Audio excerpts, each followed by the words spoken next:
Bonjour à tous, je m'appelle Frédéric Bascon et je suis vétérinaire. Cette vidéo a pour objectif de sensibiliser les propriétaires d'animaux de compagnie aux principaux risques de santé encourus par leur animal durant la période printanière et estivale. Je vous propose de commencer tout de suite par un des principaux motifs de consultation durant cette période, l'épillet.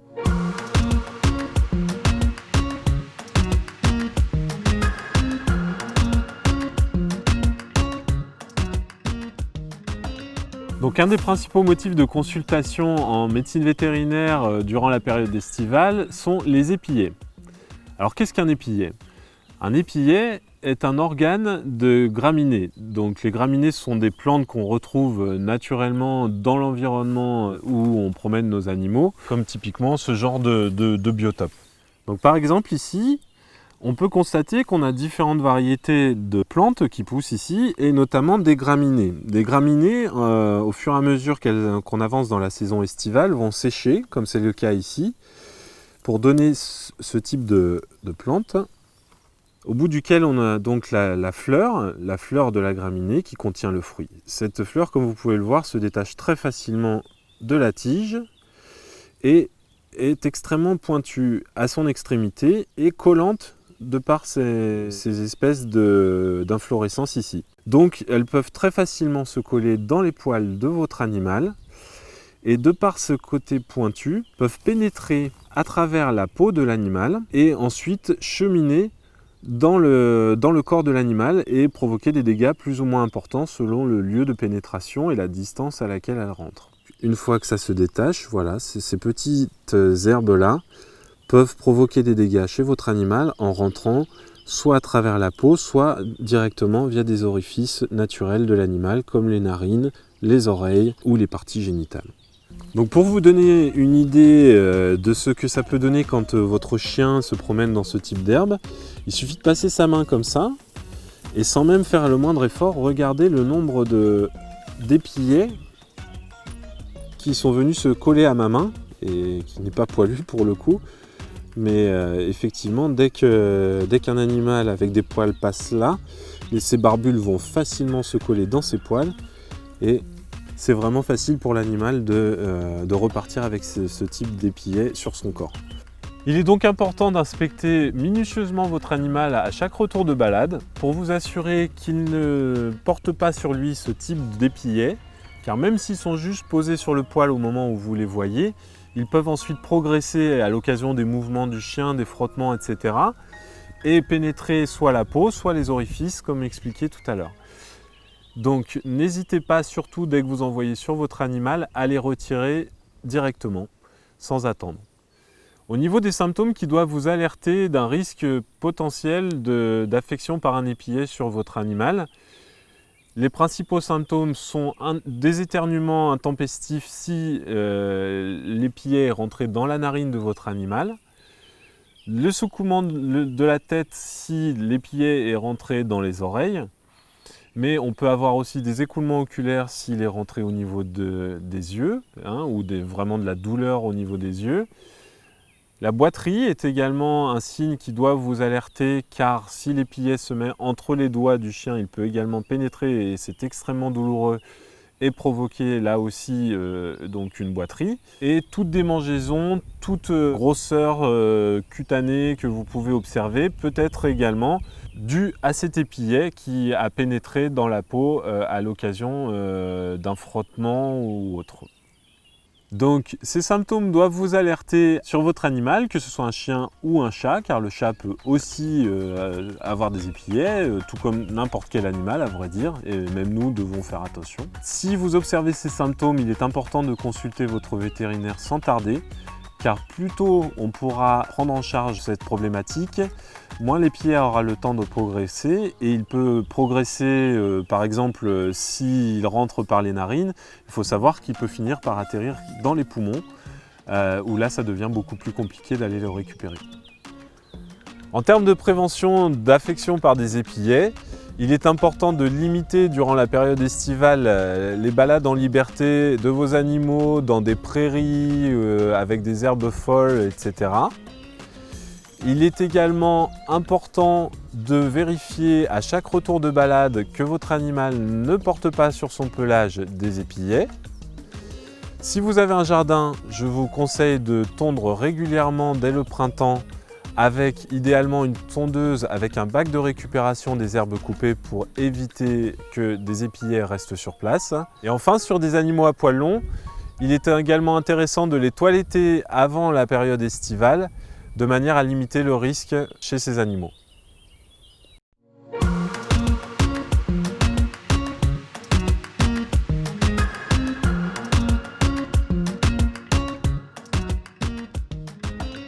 La période estivale coïncide avec la période d'activité d'un petit moucheron appelé phlébotome qui peut transmettre la leishmaniose.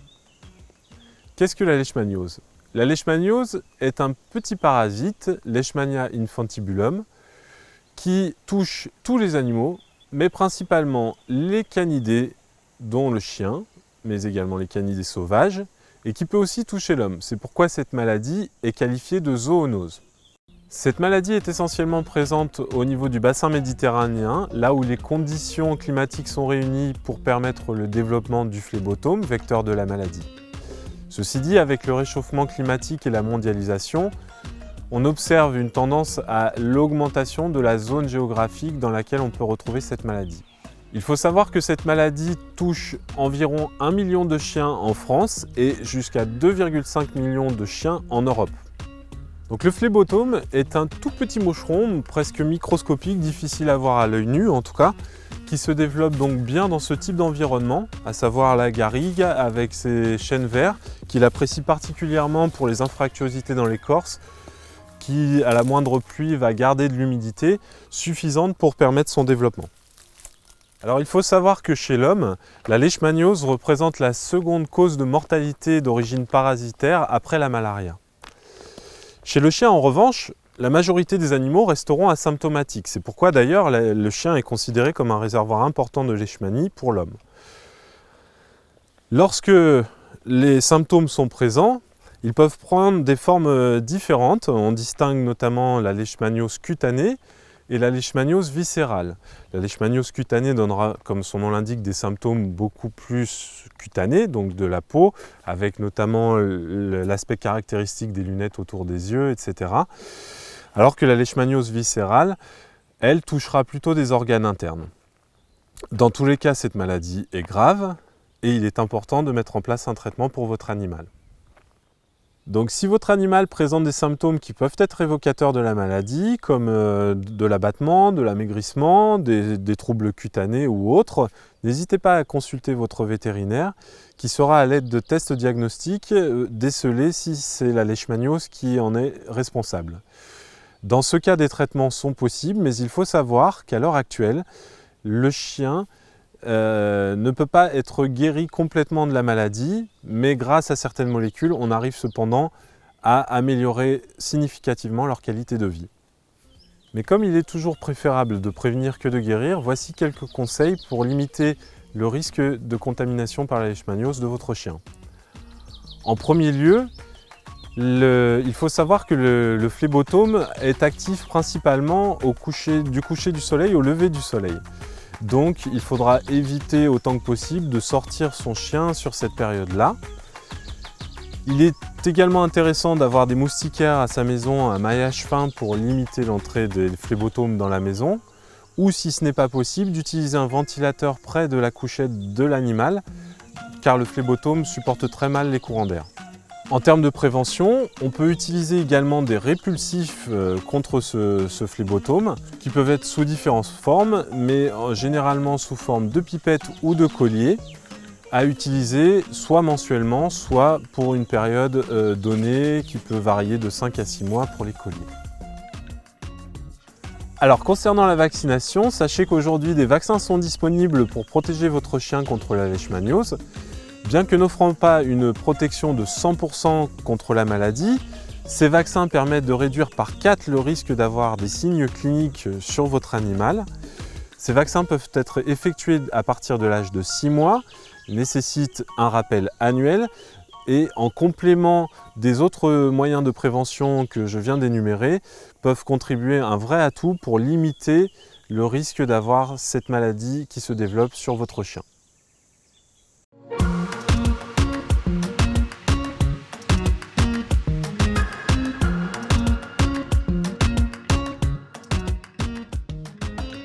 Alors, en quoi ces petits acariens sont-ils une menace pour la santé de nos animaux? Au-delà de la morsure, qui peut être certes douloureuse et éventuellement s'infecter localement, la tique est également un vecteur de maladies qui peuvent être plus ou moins graves, voire mortelles pour certaines. Parmi ces maladies, on compte la pyroplasmose, l'anaplasmose, l'ehrlichiose ou encore la maladie de Lyme. En cas d'infestation massive par des tiques, c'est-à-dire la présence de multiples tiques sur l'animal, cela peut provoquer également une anémie chez l'animal. Alors comment se prémunir du risque de transmission de maladies par les tiques? Un des points essentiels est de bien prendre le temps à chaque retour de balade au printemps et à l'automne, d'examiner minutieusement son animal et notamment dans les zones les plus chaudes du corps, donc les zones de plis, que ce soit entre les doigts, au niveau de l'aine, au niveau de l'arse et également dans les pavillons auriculaires. Cet examen minutieux de l'animal doit également être couplé à l'administration de traitements préventifs, soit sous forme de comprimés, de pipettes ou de colliers, qui vont limiter en fait le temps de contact de la tique avec l'animal et donc ainsi réduire sérieusement le risque de transmission de maladies potentiellement dangereuses pour votre chien ou votre chat. Une attention toute particulière devra être apportée à bien choisir les produits en fonction du mode de vie de votre animal, mais également de bien prêter attention à ne pas administrer à un chat un produit destiné à un chien, car certaines molécules utilisées chez le chien peuvent être extrêmement toxiques pour le chat. Que faire si vous trouvez une tique sur votre animal? On me pose souvent la question. Il existe différents systèmes pour extraire la tique de l'animal, mais dans tous les cas, il est très important de ne pas appuyer sur la tête de la tique pour éviter d'appuyer sur ces glandes salivaires qui peuvent être porteuses justement de ces maladies vectorielles et du coup faciliter la transmission à l'animal. Dans les systèmes existants, il existe différents types de pinces, des pinces comme celle-ci, que l'on peut donc qui va s'écarter et que l'on peut en fait venir appliquer directement à la base de la tête de la tique.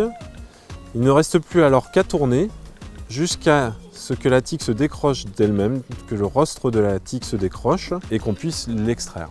Il ne faut surtout pas tirer de manière brutale sur la tique, car dans ce cas, on risque de laisser le rostre planté dans la peau du chien et cela peut poser des problèmes d'infection par ailleurs. Il existe également un autre dispositif de pince avec 3 pinces différentes selon la taille de la tique, puisque comme je vous l'ai expliqué, selon que ce soit une nymphe, une larve ou un adulte, la taille va varier et également en fonction du temps de repas que la tique aura pu faire sur l'animal. Donc bien choisir en fonction de la taille de la tique la pince la plus appropriée et une fois que cela est fait, venir placer donc la pince toujours pareil au niveau entre la peau et la tique et ensuite tout simplement tourner dans le sens qu'on souhaite jusqu'à ce que la tique se décroche d'elle-même. Encore une fois, ne pas tirer brutalement pour éviter de laisser le rostre dans l'animal. Une fois que la tique est enlevée, il est conseillé de désinfecter le bouton de piqûre de la tique avec soit de l'alcool, soit de la biseptine ou de la bétadine. Enfin, si vous souhaitez voyager à l'étranger avec votre animal, sachez qu'il faut se renseigner pour savoir si des traitements anti-tiques sont exigés dans le pays de destination. En général, un traitement dans les 2-3 jours qui précèdent le départ en voyage avec des pipettes ou des comprimés sont suffisants. Pour les colliers, il faudra anticiper un petit peu plus et 15 jours sont nécessaires avant le départ pour pouvoir justifier de ce traitement anti-tique auprès des autorités du pays concerné.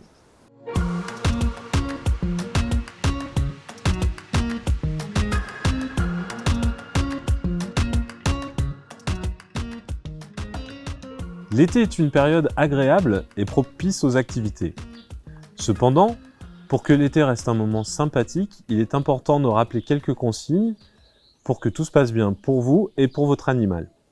L'été est un moment particulier parce qu'il nous apporte une chaleur souvent très agréable, mais qui parfois peut devenir intense. Et nos animaux à quatre pattes peuvent en souffrir, notamment les chiens qui n'ont pas cette faculté de transpirer et de réguler leur température aussi facilement que nous. La transpiration se faisant essentiellement par l'allaitement, comme c'est le cas ici, et un peu par les coussinets aussi. Donc il est très important de toujours bien sûr laisser de l'eau à disposition de votre animal pendant la période estivale. Il est également important d'essayer de lui faire une activité physique car il en a besoin, mais de la faire à des moments plus propices, c'est-à-dire là où la chaleur est moins importante. Privilégier plutôt le matin ou la fin d'après-midi pour les sortir et faire des activités avec eux. Il est aussi important de faire attention à la surface sur laquelle vous allez promener votre chien en période estivale. En effet, si vous le promenez sur du goudron notamment, ce goudron peut atteindre des températures très très hautes qui peuvent nuire à la santé des coussinets de votre chien et parfois même aller jusqu'à la brûlure. Une des principales problématiques rencontrées à cause de la chaleur, c'est bien sûr le coup de chaleur. Il est évident qu'il ne faut jamais laisser son chien enfermé dans la voiture, même avec les fenêtres légèrement ouvertes, même à l'ombre, en plein été, car dans tous les cas, la température va vite devenir insupportable pour lui, et comme il ne peut pas réguler sa température aussi facilement que nous par la transpiration, ça peut vite mener à ce syndrome que l'on appelle le coup de chaleur. Il faut savoir que la température usuelle d'un chien est entre 38 et 39 degrés Celsius. En cas de coup de chaleur, cette température peut monter jusqu'à 42 degrés Celsius. Température extrêmement élevée et difficilement supportée par l'organisme. Cela va s'accompagner d'une tachycardie, c'est-à-dire d'une augmentation de la fréquence respiratoire du chien, de difficultés respiratoires, de troubles cardiaques. L'animal peut même tomber dans certains cas en coma, des vomissements peuvent être observés, de la diarrhée avec du sang, etc. Donc ça peut aller jusqu'à la mort de l'animal. En cas de coup de chaleur de votre animal, la première chose à faire, c'est de le réhydrater. Pour le réhydrater, vous pouvez le mettre dans une baignoire, dans une bassine, dans tout ce que vous trouvez avec de l'eau à température ambiante. Attention, ne pas utiliser d'eau glacée pour le rafraîchir. Cela nuirait clairement à sa santé. Ensuite, on laisse l'animal dans l'eau. Ce qui est important, c'est que les coussinets déjà trempent dans l'eau, puisque c'est par là que se font beaucoup les échanges de chaleur. Mais on peut également mouiller l'animal dans son ensemble.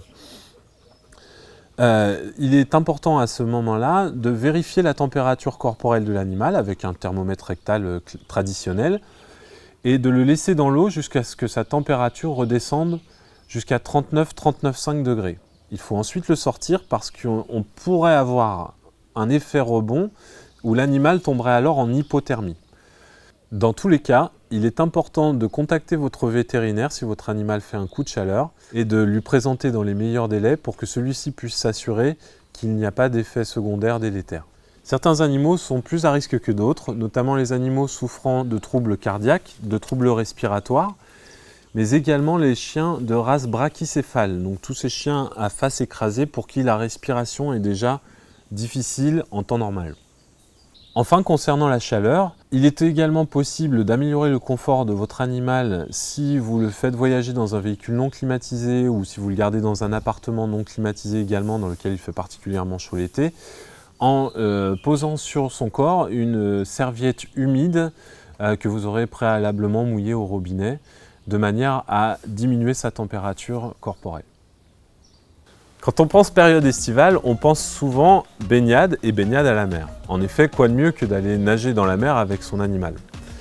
Il faut cependant savoir que l'eau de mer peut être corrosive de par sa teneur en sel et qu'il est important de rincer votre animal à l'eau douce après chaque baignade, notamment en apportant un soin particulier au nettoyage des coussinets. N'oubliez pas non plus de prendre avec vous de l'eau douce pour votre chien quand vous vous rendez à la plage, car s'il ingère trop d'eau de mer, cela peut non seulement lui provoquer des vomissements, mais également des troubles digestifs, voire de la diarrhée. Enfin, avec l'été, reviennent puces, tiques, serpents, chenilles, etc. Autant de risques pour votre animal de se faire piquer, mordre, voire brûler si on pense aux chenilles processionnaires notamment. Concernant les puces et les tiques, il existe des traitements préventifs que vous pouvez facilement appliquer à l'aide de pipettes ou de colliers ou même de comprimés. Donc on peut gérer assez facilement cette problématique-là. Si par contre votre animal se fait mordre par un serpent ou si votre animal a le malheur d'aller jouer avec des chenilles processionnaires, dans ce cas-là, il est vivement recommandé de contacter rapidement votre vétérinaire pour qu'il mette en place le plus rapidement possible les soins nécessaires. En ce qui concerne les piqûres d'abeilles ou de guêpes, qui sont les plus communes en cette saison, il faudra dans les heures qui suivent la piqûre surveiller attentivement l'évolution de votre chien. Si vous observez des modifications de son faciès, donc des gonflements de la face, des difficultés respiratoires, de l'abattement, ce genre de choses, dans ce cas, rendez-vous rapidement chez votre vétérinaire. Mais il se peut aussi, dans certains cas, que tout se passe bien et que votre animal n'ait aucun symptôme après la piqûre, hormis la douleur. Quoi qu'il en soit, l'été reste une période agréable, une période où on a du temps et où on peut profiter de ce temps pour faire des activités avec son animal. Donc surtout ne vous en privez pas, il suffit simplement d'avoir ces quelques précautions en tête pour que tout se passe pour le mieux. Et n'hésitez pas non plus à l'emmener en vacances avec vous, inutile de l'abandonner comme malheureusement c'est encore trop souvent le cas pendant la période estivale. Et pour plus d'informations, si vous devez l'emmener en vacances, vous avez maintenant la possibilité soit de contacter votre vétérinaire qui saura vous renseigner en fonction de l'endroit où vous vous rendez pour adapter les gestes préventifs nécessaires, ou vous pouvez également trouver de nombreuses informations sur Internet pour vous aider dans la préparation de votre voyage.